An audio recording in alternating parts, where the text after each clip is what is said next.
In the ancient village of Nkara, nestled deep within the heart of the African savannah, the villagers lived simple lives. They tilled the land, raised their livestock, and held festivals under the warm sun. Life, it seemed, moved with the rhythm of the earth, steady, predictable, and peaceful. But one story would forever change the course of the Nkara's destiny. A story of a mysterious creature that prowled the night. One fateful evening, as the last rays of the sun kissed the horizon, a young boy named Biko went missing. His mother, Juma, had sent him to fetch water from the stream just before dusk. He never returned. The villagers organized a search party, combing through the tall grass and calling his name into the fading light. They searched all night, but Biko had vanished without a trace. The elders had convened, whispering about an ancient legend long forgotten. The tale of the moon beasts, a creature said to walk the earth only during the full moon.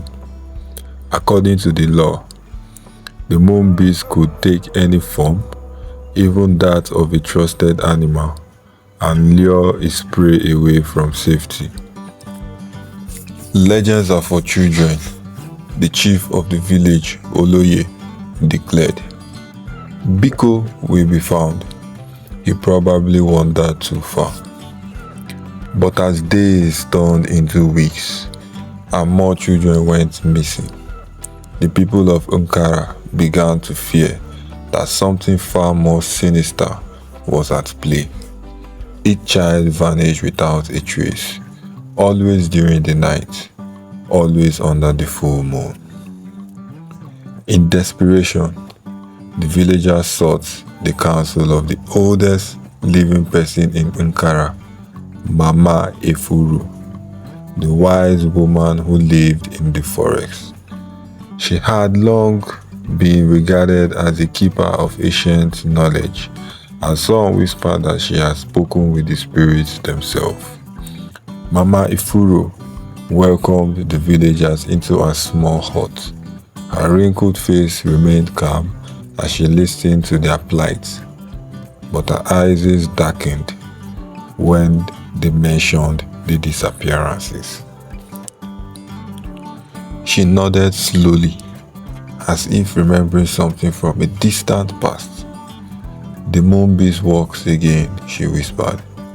It is no mere animal, but a spirit that thrives on fear and feeds on those who wander too close to the shadows. She warned the villagers.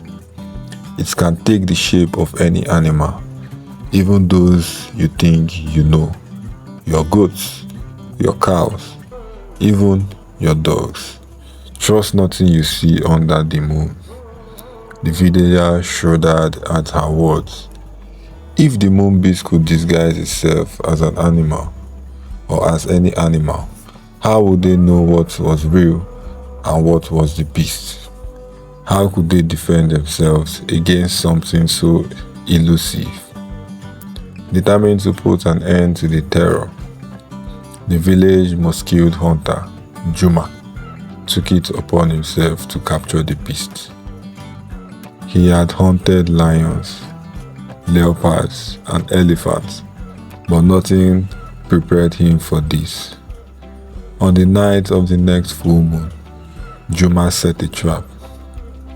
He placed an animal bait at the edge of the forest where the disappearances had been most frequent, and hid behind a tall tree, spear in his hand. The moon hung high in the sky, casting an eerie glow on the land. Hours passed, and just when Juma began to think the night would be uneventful, he saw movement in the distance. A small goat, white and frail, trotted towards the bait. Juma tensed, unsure whether it was an ordinary animal or something more sinister. As the goat neared the trap, his eyes gleamed strangely in the moonlight, too bright, too knowing.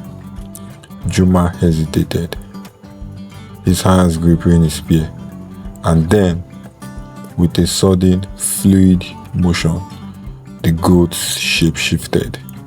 It grew larger, his limbs elongating, his fur mopping into scales.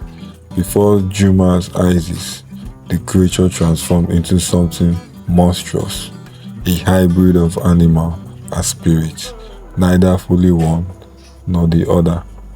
The moon beast had revealed itself. Juma threw his spear with all his might, aiming straight for the creature's heart. But to his horror, the spear passed right through it, hitting the ground with a dull thud. The moon beast let out a low, chilling laugh, his voice echoing in the stillness of the night. "You cannot kill what is not of this world," it hissed, his eyes looking onto Juma's. "But you, hunter, you have been marked."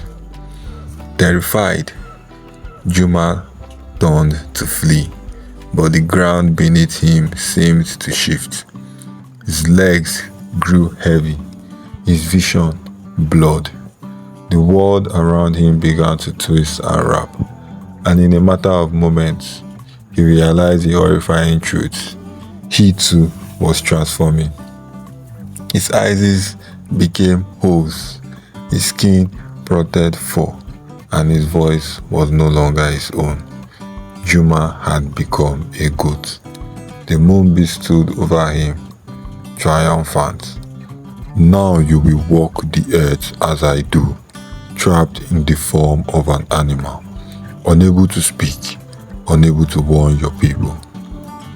Morning came, and the villagers found Juma's hunting spear near the edge of the forest, but there was no sign of the hunter himself. Instead, they found a small, white goat wandering near the trap. Believing it to be a gift from the gods, the villagers took the goat back to the village, unaware that the goat was, in fact, Juma. The disappearances stopped, and the village returned to a sense of normalcy. But every full moon, the white goat would act strangely, staring at the villagers with haunting, human-like eyes. No one could understand the creature's behavior, nor could they hear the silent screams of Juma trapped within. Years passed, and the tale of the moon beast faded into legend once more. But the creature had not been defeated. It had merely chosen a new game, a new disguise. The villagers had forgotten Mama Ifuro's warning, "Trust nothing under the moon."